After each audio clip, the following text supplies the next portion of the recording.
So thanks a billion for you to have your time and your attention. I'm really honored for that chance. You know, I represent this quantum thing in Brazil and support this man. We are so happy with everything you guys are doing. And I sent some questions. I don't know if you had the chance to see, but you did when? last week to Adriano. Oh. I sent him for him maybe to show you before. Just No, to give you yeah, some but comfort. just I do mean, this. yeah, it was like just show him so that he can get an idea what I want to know. Right. But I would start, Dr. Amit, with why activism? In other words, the question is, activism has a recall which might help or unhelp development of something. It might help if we think of, well, let's say, like a linguistic professional, we know that this unconscious recall for activism brings Greenpeace, brings people that are positioned in a way that it's a clear position. And that's good because the need of the transformation sounds quite a challenge.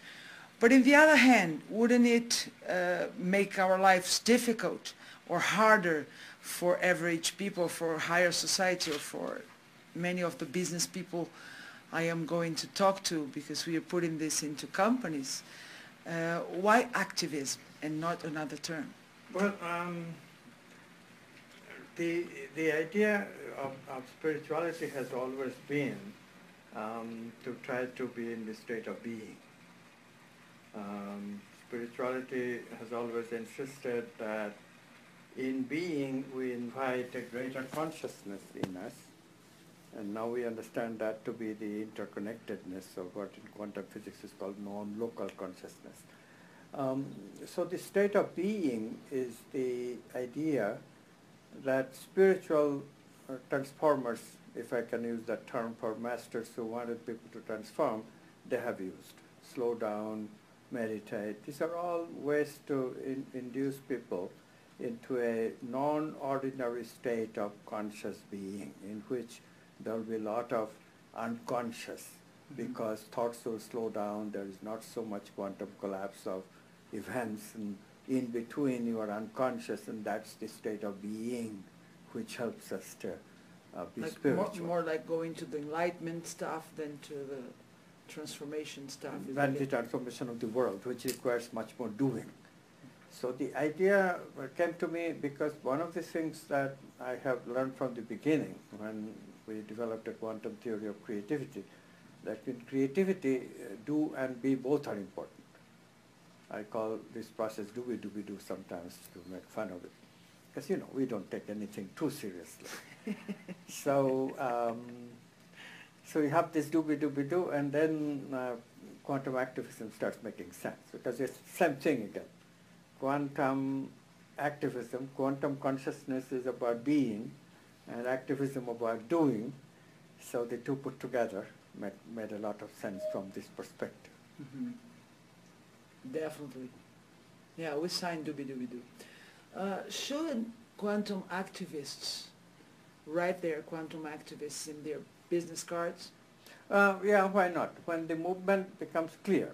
But of course, initially there will be some lack of clarity about, like you asked a legitimate question, why use the word activism? Because, you know, spiritual transformations usually would say that, no, if you want to transform, it's the opposite of activism that is needed.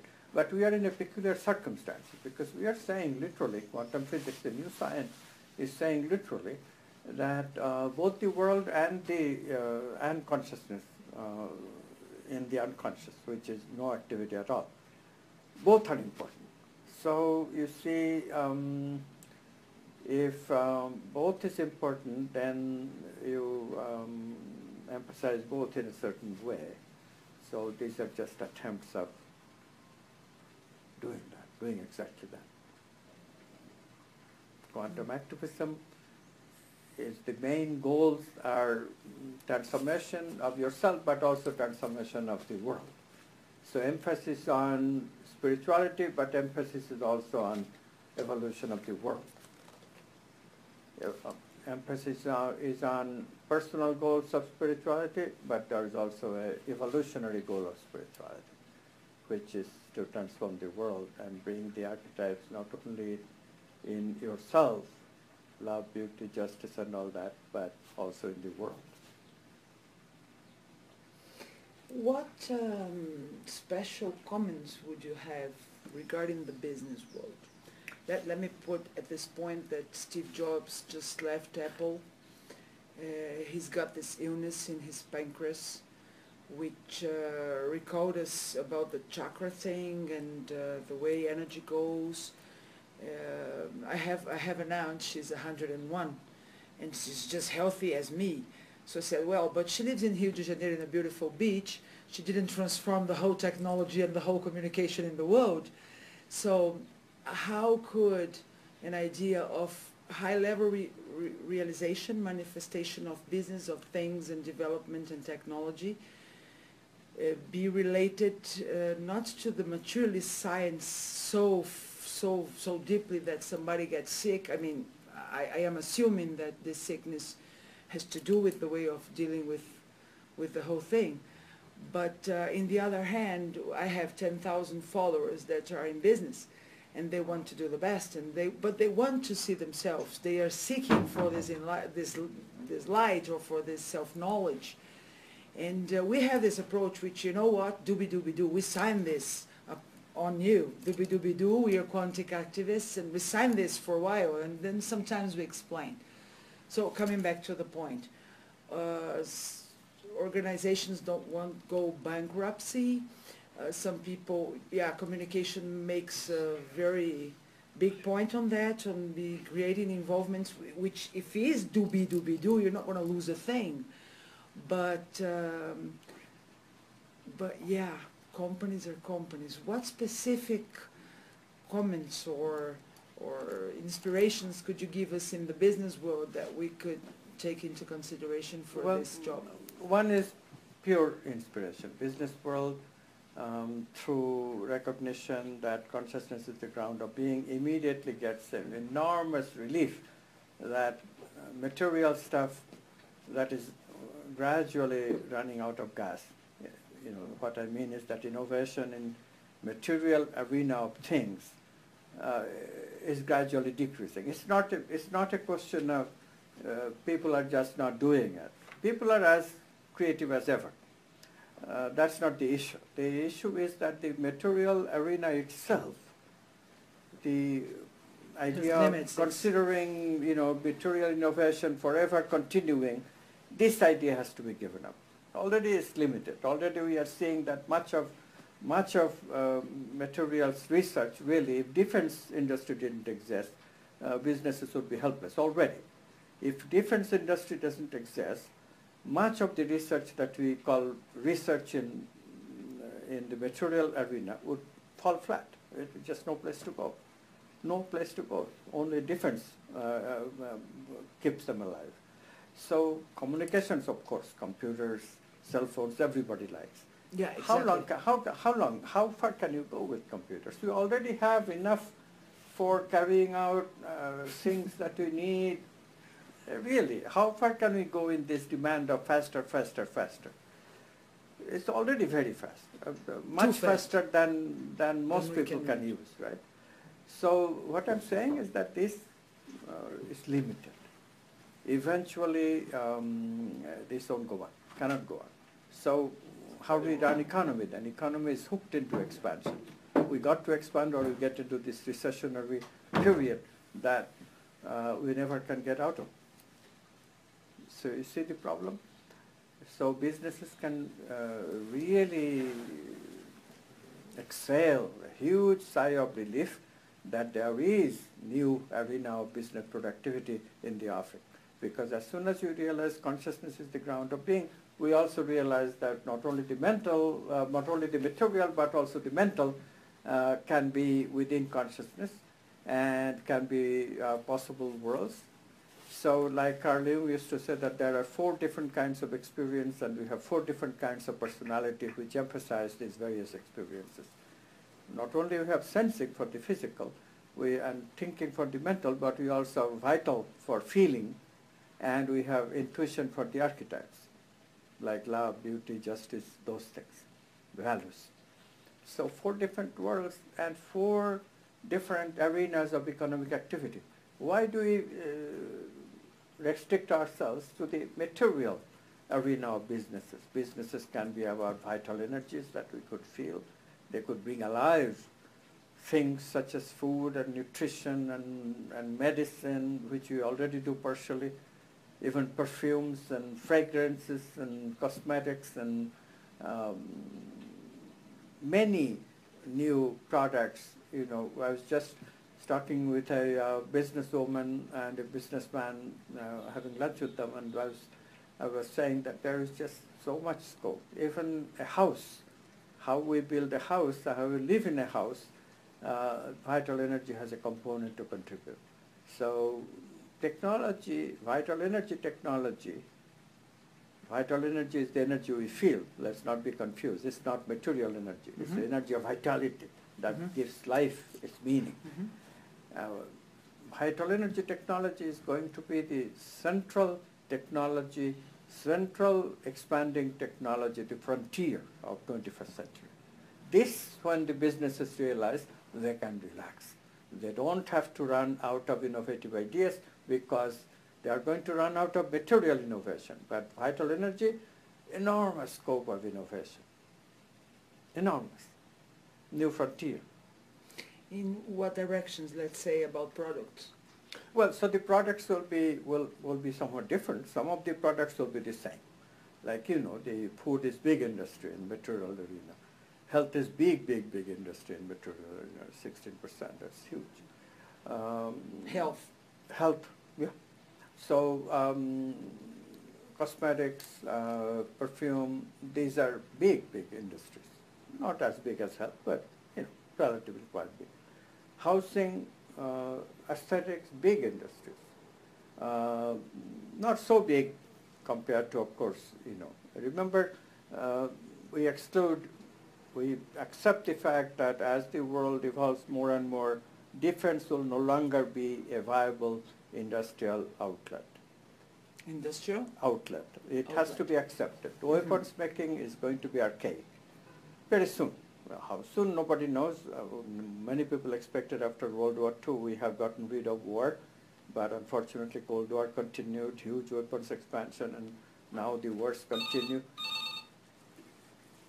But I think it can be fairly expected that weapons expansion and this kind of thing will not take place in our midst for very long. So then peaceful energies has to come, loving energies have to come, and we find new ways of enhancing these energies, amplifying these energies. That's the technology that I'm talking about. At this point we have some preliminary ideas, like I'm working with Natura to develop a vitalized perfume or vitalized cosmetics. Other people are talking about vitalizing water rather than take the chemically treated water, which does not give us much vital energy. It's pretty obvious. We are innervated for vital energy. We feel it sometimes. You don't feel as much energy from water anymore. And certainly bottled water, which is purified water, which is doubly chemically treated, is worse than regular water from the tap. Only water that comes from springs, but you know, this is the thing. We have to look for what is vitalized water and what is not. But very soon it's going to be, we're running out of pure water in springs that we can drink, which has the vital energy that we expect from water. Naturally. So this vitalized water is going to be a huge business. I don't know how we will. And how are you going to vitalize water? That's a secret. I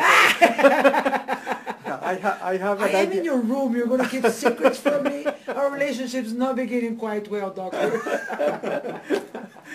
I go right on the point and then go lost one already. Natura made us, Adriana and I were there to talk about it. The first thing they did is they made us sign a contract, secret contract. Okay. So we are in secrecy until they start producing it. I suppose we'll be bound by that secrecy. But let's say that vitalization is just putting vital energy back into the product that you are talking about. Water treated with chemicals, there was some of the association with vital energy. If we drink it, we don't get the, in quantum language, it's a non-locally correlated vital energy. Water from a spring, which is not chemically treated, has not only just the chemical called H2O, but also has this correlated vital energy which we get, which is why we feel so refreshed. But we don't feel so refreshed drinking tap water. It does satisfy the physical body, but does not satisfy our vital body. And so vitalized water, if we knew the trick of putting back in the vital energy that chemical purification has disassociated, if we know the rules of reassociation, then we have vitalized water. And then again, we get the vital energy properly.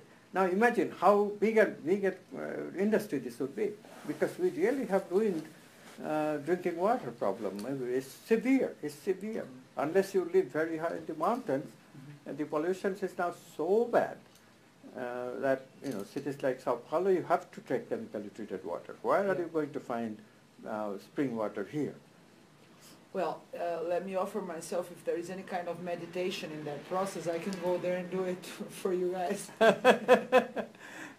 be a subject. I test the water for you to see, this one's vitalized, that one's not so good. You just gave me another idea of talking about vital energy.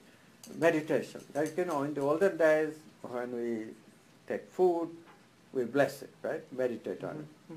What we forget is that part of that process is to vitalize the food, put the vital energy of the person who is offering the food.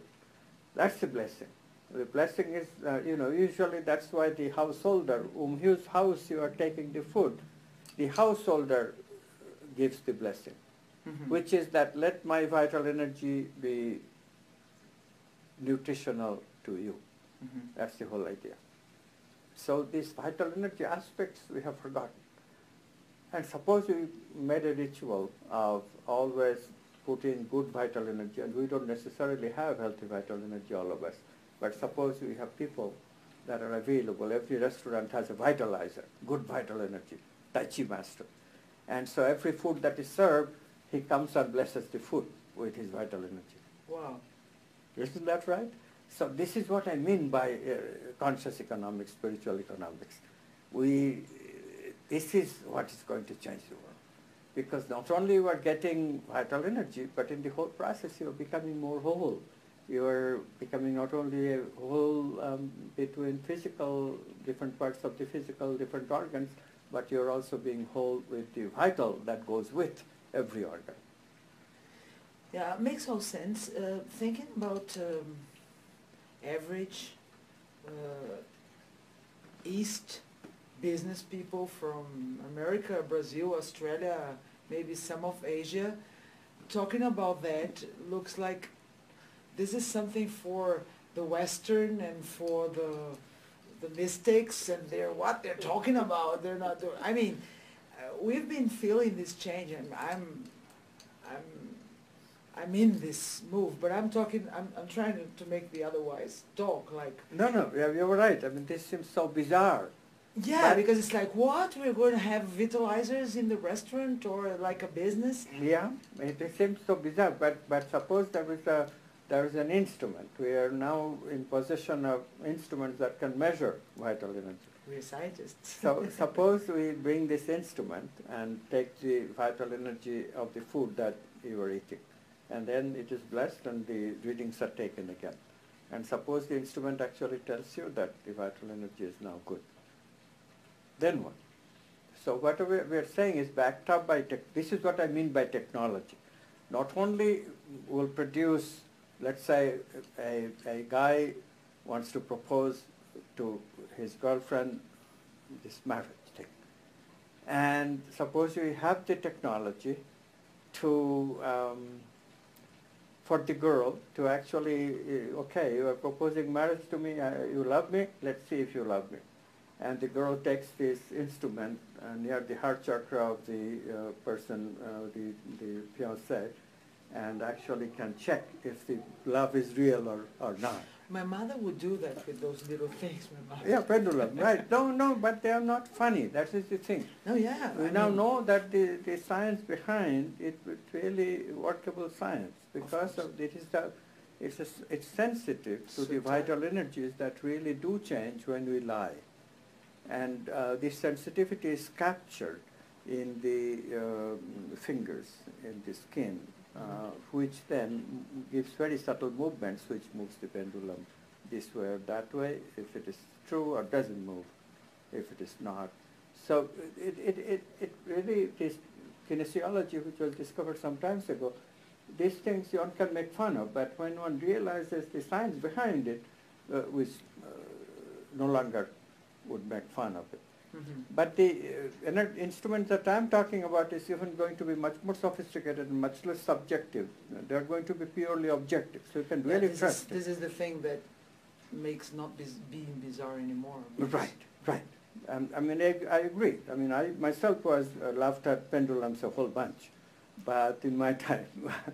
But I don't anymore at the level of sophistication that instruments like Kirlian Photography as a measurement device for like what photography? Kirlian Photography, K-I-R-L-I-A-N. Oh, yeah. As a measurement device for vital energy. Why?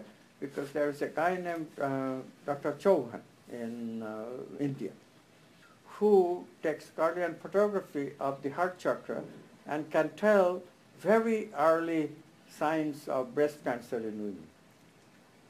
Especially, grieving women has special propensity to arrive at breast cancer. Why? The vital energy explanation, the new science explanation is very simple.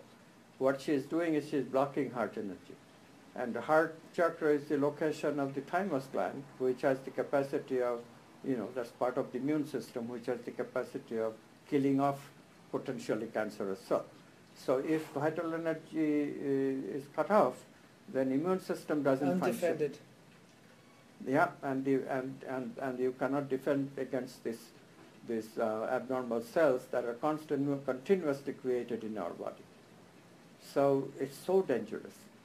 And what this man, Dr. Chauhan, is doing is that he's catching it at very early stages by seeing that the vital energy is much reduced than normal expectation at the heart chakra of people. And then, clear it up. At that point we have choices. You don't even have to use necessarily radiation or chemotherapy or surgery. We have choices of using just vital or mental techniques to clear up. For example, we can just see that encourage the person to love again. And just songs of love, maybe that will be itself be enough to clear up the vital energy block. And if she's not corresponded, she'll be listening to songs of love, and it works anyway. Even if she's not in love with somebody else, like in a romance. That would be wonderful. But just by encouraging her to sing in her shower, "Here I am in love again," might do the trick. That's beautiful. I cried at that one. What is the singing? Here I am. What's the melody? Here I am in love again. Here I am in love again. Everybody singing this in that workshop was just like, So we talked about the heart chakra and this about feelings. What about the pancreas? Just not to me forget about my friend. Well, these are a bit harder because when the cancer spreads to such as digestive, liver, pancreas, these organs, it is harder to heal them because it's more progressed much more. That organ is a suggestion that not only the immune system has gone bad, but it has affected, the immune system going bad has affected an area which is a bit further away from heart chakra. So not only there is the block of heart chakra affecting the immune system, but there is in addition block in the navel chakra, which is connected with the body ego. Now this body-ego connection loss is a very difficult one, because this is the long tradition of huge, humongous stress on this person. Because it is that stress that acts on ourselves to really denigrate our sense of self-assurance, sense of self-respect, sense of self-gravitas, dignity, you know. When you hear such a thing as Steve Jobs getting pancreatic cancer, you have to recognize how much stress this man is under. I mean, he's an enormously creative man, right? Enormously creative. And he has been enormously creative even when he has been sick with cancer, temporary remission, and immediately he becomes creative again. That shows you that how much stress he can handle. But in spite of it, even the Superman has its limit, and so the stress just got to him. And he has been very right in letting go of all this stress. Now he can just be creative.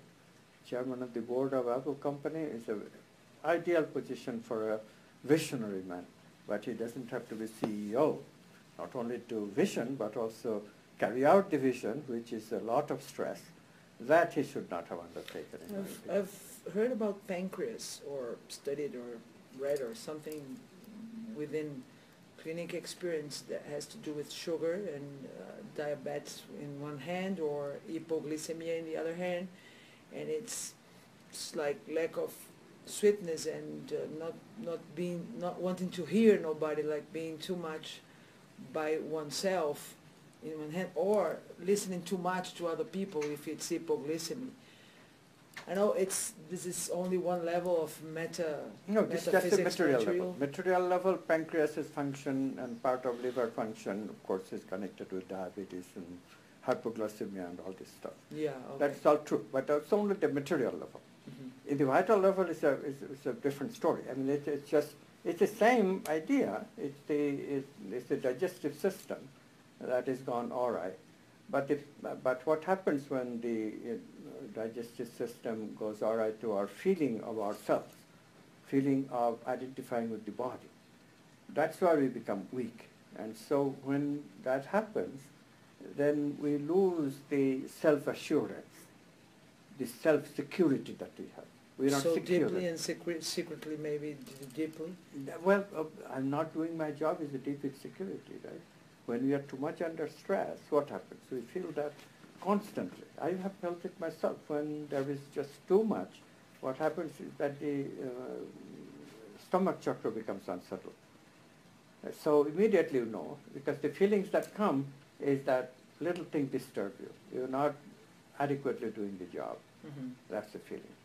And that only unfortunately increases the mental stress.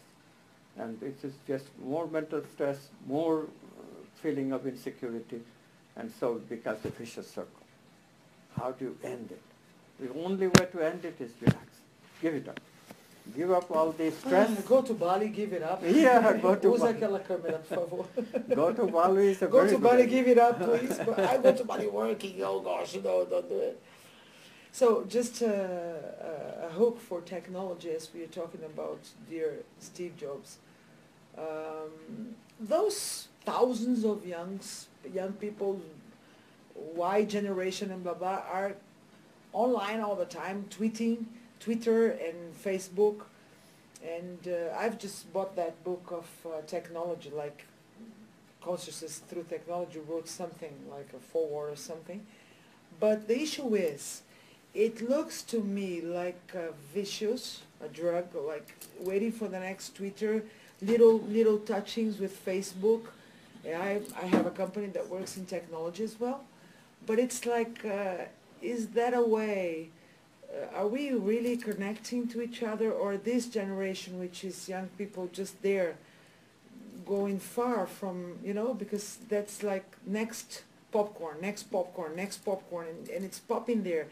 And I have kids, teenagers, and I teach in schools, and I am everywhere with those youngs, and I say, I think it's too much. Yeah, not only too much, it's cerebral. It's very cerebral. Cerebral? It just, in Twitter or in Facebook, it's very superficial, that's one thing. very shallow, and it's completely cerebral. It's just thought. Thought, you're putting random thoughts, jotting it down, momentary thought, that's all. There is no, not even concentrated thought. Of course, Twitter sounds good. It sounds like Zen, 141 words, and you have to express serious thought. But actually, you look at the tweeting and you find that no, nobody is expressing, nobody has the time to discipline themselves, which is what Zen koans are about. You make them short and succinct, but the idea requires extreme disciplining of the mind to say something profound in few words. Is that the way that the Twitter works? I tweet myself. I mean, I don't tweet, but my associates tweet for me. I must confess. But still, I use the Twitter because it's the fashionable way of communicating to a lot of people, and that's fine. I'm willing to participate in it. What my associates do is that they take my various quotes from my books and use that as tweeting. But that's cheating in a way. What you expect to tweet is spontaneous. You need better associates, I think. Spontaneous ideas come to you, and you very profoundly, and you discipline yourself to say it in a few words. That's the original idea. It's a very good idea. Unfortunately, as I was saying, people today, students especially, youngsters especially, don't have a very good attention span. We find it constantly in trying to communicate with them. Partly it is the fault of the culture. Culture itself has become too fast. Partly it is because they don't have the meditative prowess of the earlier generation, where there was a lot of prayer, there was slowness. Now it is very fast, and meditation lacks completely. And yoga even has become fast yoga, so that nobody learns slowness anymore. Fast food, fast culture, fast movie, everything is fast. And fast yoga. And fast yoga, even. So attention deficit disorder is quite common among youngsters now. And that's what you're facing. So Twitter just is another additional thing that fits the fodder of this attention deficit disorder. It does not simplify profundity in short, succinct way of expressing. It now represents just the simple fact that kids suffer from ADD. They cannot say any more than a few words at a time. So, and they are very shallow thought, nothing deep that I have seen in tweeting or in social media. Only, of course, a good thing to say about that is that when we put our focus on the problems, these kids lack mental and vital discipline. These kids lack mental and vital education. Their education is entirely focused so much on the physical plane and rote learning, what computers can do. They just are not appreciative of the tremendous creative potential of the mind and the feelings. Because of that, and they don't even, this whole computer-generated ideas, ways of communication, as I said, is pure cerebral. So vital energy is completely lacking in them.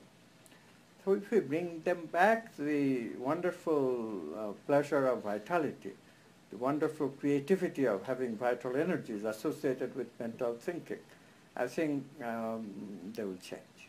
So social media is good because it does have potential in the future. If people learn to tweet while their heart energy is active, now that's a different thing.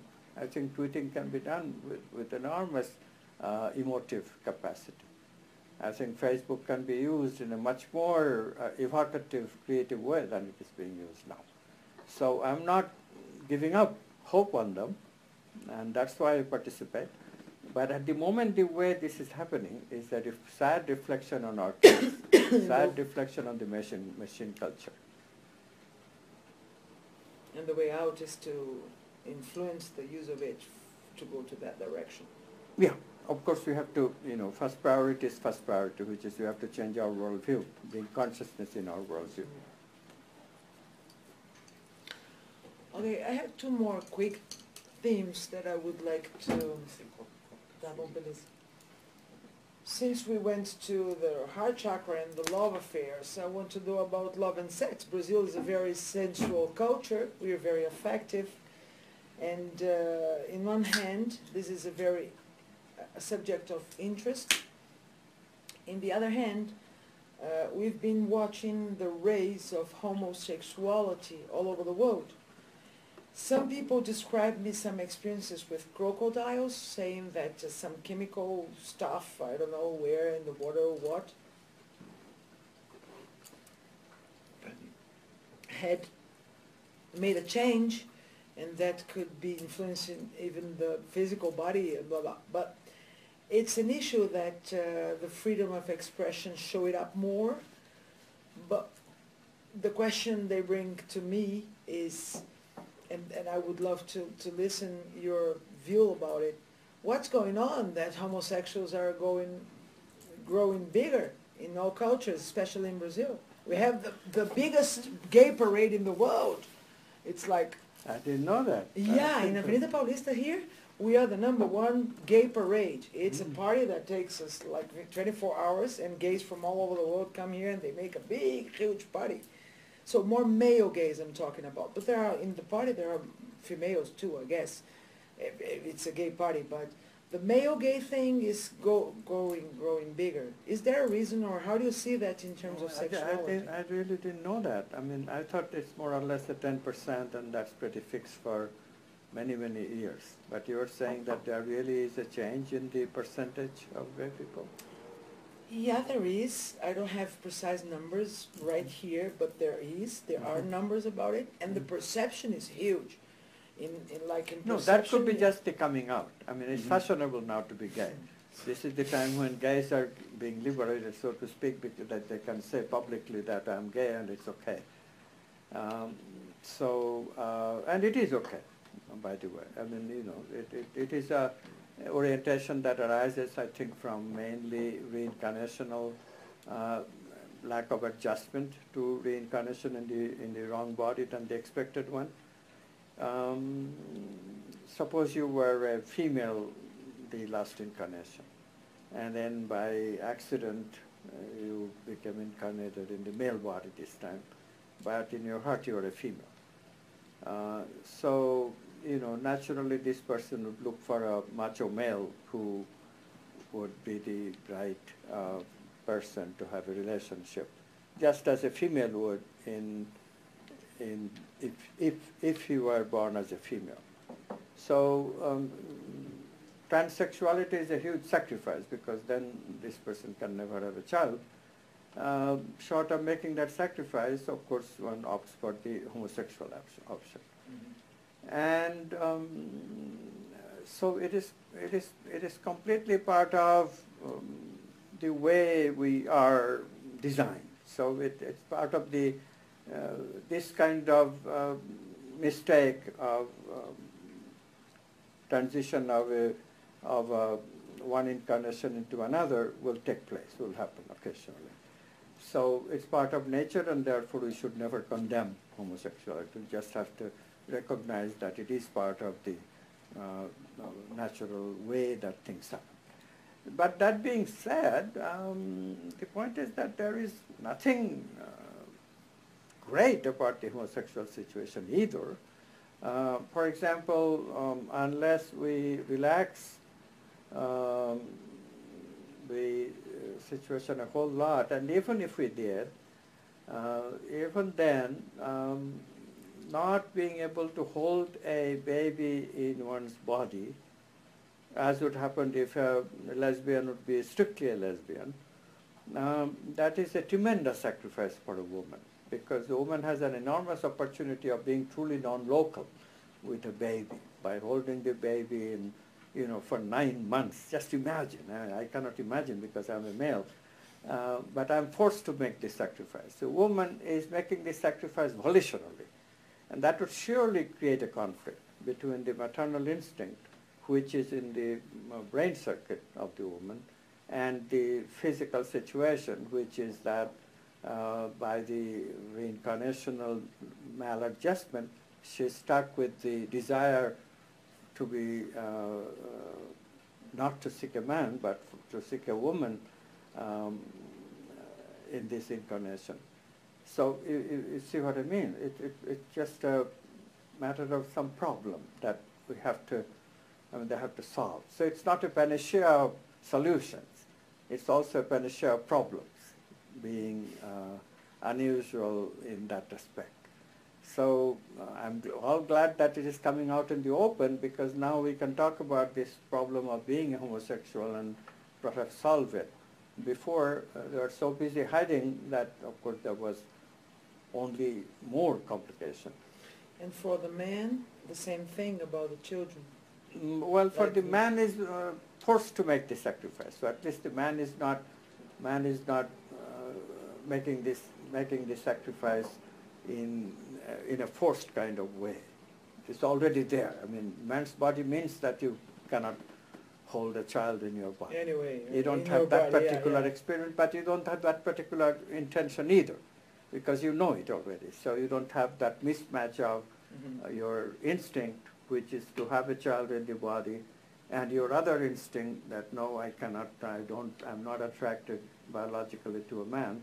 You know, this causes a conflict among two instincts. Both are instincts, because here you are, you literally do not feel biological attraction to men, and that is the only way you can have a child in your womb, unless you go unless you can go the chemical route, which of course is available. That may be a way of solving the problem. You can get a test tube baby and transfer it to the womb, and that's a possibility. Well, well. So let's point in eroticity between men and women. Interesting subject to Brazil. Interesting subject to the world, to humanity. I think since always and forever. I mean, some meditation groups say that eroticity or making love with a man, between a man and a woman, it's a way of the gods being with them, and it's the basis energy that when you go higher, and it's quite the same energy. What is making love and this being together with another person,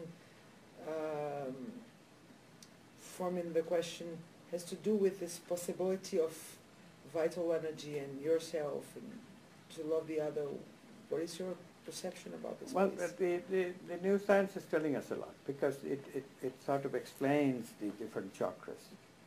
So the chakras are there because we have blueprints of biological form called morphogenetic fields, and organs are physical representations of these morphogenetic fields. Of this morphogenetic fields. Morphogenetic. This is a term that Rupert Sheldrake used first in this connotation. It's a very, very good idea, very new idea, very poignant idea. So, the movement of this morphogenetic fields is what we feel. When we say I'm feeling sad, when we say I'm feeling love, you know, that reflections of virtually the same thing. Sad is when energy is going out. I'm not paying attention to the heart chakra, and love is when we are paying attention to the heart chakra. But what does that mean, paying attention to the heart chakra? It means that the immune system, which is part of the region of the heart, in the form of thymus gland, is present right near the heart. And the associated morphogenetic field, both are being involved. When the heart chakra both are being involved. Both are involved when the heart chakra is active. So immune system is the system where it is decided me or not me, you and not you. So if your immune system accepts somebody in romantic love, that means immune system is in sync. This is me. This is me means I want to be biologically united with this person. So that produces romantic love. Now it so happens that romantic love can be it's ultimately this whole biological function arose because of much more general concept of love, which is a mental concept, and then it's even bigger than that. It's an archetype. This concept of archetype that Plato gave us, these are what gives us values. Love is one of the values. But love is an archetype means that we cannot completely represent it neither by thinking nor by feeling. So we all think about love, but it's never going to be enough, because we have not been able to represent this archetype properly. It's very difficult. I mean, you can do it 1,000 times and you still don't know what love is. So this feeling that we get romantic love as romantic love is just one of the representations of the archetype. There are many more profound representations, and once we get into the romantic love, if we are observant enough, then we say, well, can we make this feeling permanent? Because that feeling that came with just the romantic love, the bodily part of the love, that I want to be bodily united with this person, that dries up after a while. The brain circuits, etc., there's a lot of stuff going on, chemical, much of it, makes sure of one thing, that we get habituated to one particular partner in a very sexual way of speaking. So we wonder, can we get back this romantic feeling when there was just, I cannot do without him, I cannot do without her, and that oneness that flew from it, that interconnectedness, that was like quantum non-locality oftentimes. We're just one sort of thing. Can we bring that we are one, that feeling, even when that romantic biological stuff is not happening anymore? So that's the search for love. And in that sense, if making love is making love all the time, it would be nice, but unfortunately, as I said, that part becomes habituated, and then we have to really make more profound representations of love if we have to go on with the same partner. That is why we have the concept of marriage. Marriage is a commitment to continue to bring love, in spite of the fact that the biological part of love is not doing its job anymore. I mean, having sex is not raising the energy anymore to the heart chakra. What you do, you can be stuck, or you can say, no, I want to study this, I want to explore this. So that exploration is possible only within a commitment. So marriage is the commitment to explore love beyond romantic love. When you start doing that, it's a creative process. And if you go through the creative process in the proper way, you have the insights that will require the change in your mindset, in your way that you partake in your feelings. Those changes, if you bring them properly, the changes come in various forms, but one form I particularly like, one of the languages that the changes are often put is discovery of the otherness of the other. This is Carol Gilligan, a sociologist, her language, discovering the otherness of the other. So for the first time, respect for the other person's opinions, other person's ways of living, that arises naturally in our being. And then really this love thing takes on a different fragrance altogether. Before, love was this biological, romantic thing. We make it fruition by having sex, bodily union. And now we make love through also, in addition to the sex, we also bring respect to each other. Respectful love. You see the difference. I mean, it's full of dignity. There is dignity now in making love. Before, making love is just a biological thing. Monkeys do it, birds do it, as we said. Bees do it. But now there is something else that bees don't do, birds cannot do, monkeys cannot do, only human beings can do. Make love with respect for each other. That's tremendous. And then, if you really want to bring quantum love, then you get into this tangled hierarchy. This is where things really become mysterious, because this is one way to really get into non-local consciousness where the two are truly united, not that biological union through sex organs, but really united as forever. And it's an unthinkable wonderment of the possibility of the human consciousness to be really interconnected with another person whenever they are relaxed. I'm sure that you have this image, I certainly have this image of a couple just sitting and doing their own thing with a sublime smile in their faces. That smile signifies happiness. And what are they happy about? They're just doing their own thing, maybe just reading newspaper or solving a crossword puzzle, one of them, and the other one maybe just doing ordinary or watching a golf game on the TV. But they have this sublimeness in their behavior. What has happened? What happened was they have acquired this tangled hierarchical relationship in which whenever they are relaxed, they are one. They are automatically, they fall into this non-local consciousness.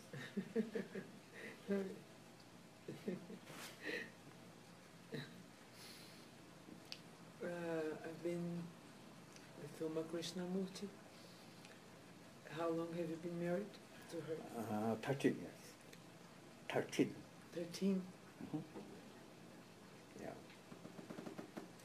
You told that we can have romantic love with many people, but the true love or the love of commitment shouldn't be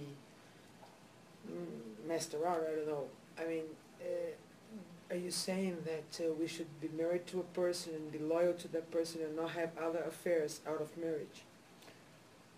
Well, yeah, there's a lot of misconception about having romantic love in this culture because, of course, romance sounds also some epitome of fulfillment. And when I say that no commitment is really, because see, this is the thing. If you break the commitment, you have forever, not forever I hope, but for a long time you have lost the trust of the other person. This is the other thing. Respect is very good, but respect doesn't come without trust. So then with this person to have a tangled hierarchical relationship ever is just going to be so much more difficult. So I think, the point is, the whole point of marriage, if you are into romantic love, stay unmarried and have series of romantic loves. That I absolutely have no qualms about. That's your privilege. Human beings are allowed to have body-centered life. That's a body-centered life, and you just take it in stride. That's what you're living, and that's fine. Occasionally you feel very lonely, and you don't feel the depths of love. It's very, in these terms that we are talking about, it's rather shallow. Although it's not as shallow as love for conquesting. That's the shallowest. Sex for conquesting. Mm-hmm. Not that love does not even, the word love should not even be used for people who just have sex, casual sex or things like that. So, they're great. So there is casual sex, which should not even be, love should not even be a term to it except as a deception, except as a pretend. And then we have romantic love, which is a real thing, but its objective is not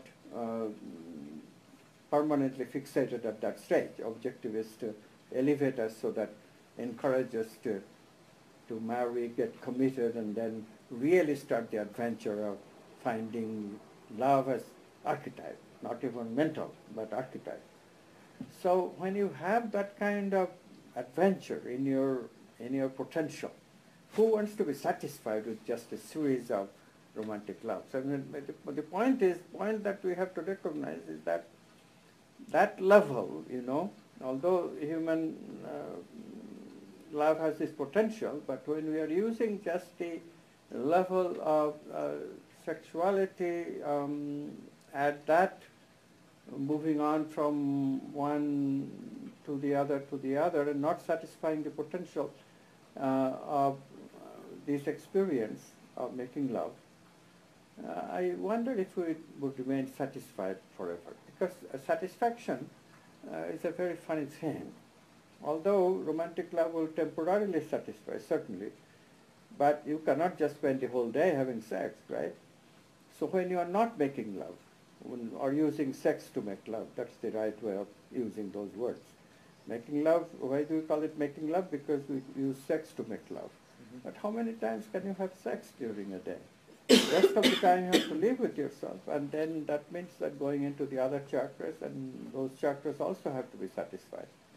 So I suppose the higher chakras would soon tell you that this is not a life of satisfaction. You're not finding satisfaction in this way of moving from one romantic love partner to another. It sounds glamorous. We see James Bond doing it in the films, and we think that would be great. Yeah, you know, teenagers here, I don't know if that's an information, but teenagers here and young people here, they go to parties and they can kiss each other how many times they want, and that's not bad as it used to be 20 years ago. So it's like they're allowed to experiment, and they're allowed to have different ways of gathering together. And that also seems to be a tendency, that people are not going to be, you know, valuing. Okay. So just first to finish, we are completely unhappy with this, all this information. I just want one more comments about this young people and stuff, about the drugs. We are fighting more the alcohol in Brazil than the drugs itself. And this dependency or the danger or whatever, you could comment about that, I would appreciate. Well, one thing that is very destructive about alcohol is that it generally puts the brain in disconnection with vital energy. So, that's stupor. Eventually, if you take too much alcohol, you feel stupid, you cannot think. That is the lack of connection with the vital energies that dimension just lacks. Not only the brain capacity of thinking is gone, but the vital aspects are also gone with alcohol. So alcohol is not good stuff unless you use it in moderation. It is said that there are some red wines, especially if you take them moderately, then they can increase the longevity, meaning that they may have some good vital energies still there. Like in some wine. ways, red wine especially. But taking too much, obviously, that ruins everything.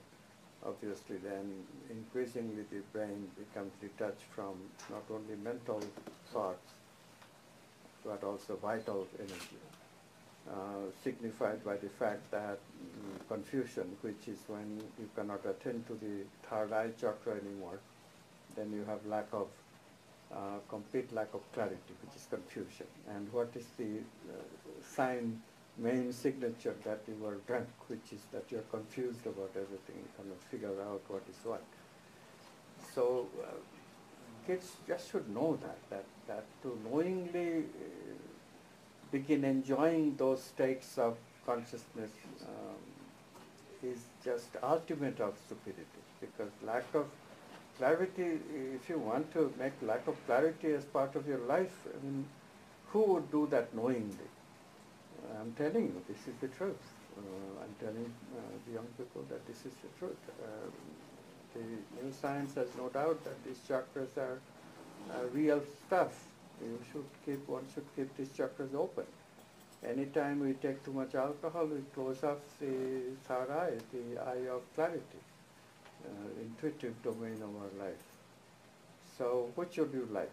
Would you like intuition and creativity, or would you like life of stupidity and confusion? Your choice. That's what I would say to young people. Your Good. choice. Well, it's a good advice for them. Okay. Quantum activists should achieve, if you would say in one word. I like one word thing. It's a one-word thing, What's but the word? it's a complex sentence, so it's really I know, but that's not fair. It's transforming oneself and transforming the world. So it requires at least two sentences. Well, I make a living by two questions that you're going to answer sooner or later. He's giving you. So two words, two phrases is good enough. $1 billion. That was beautiful.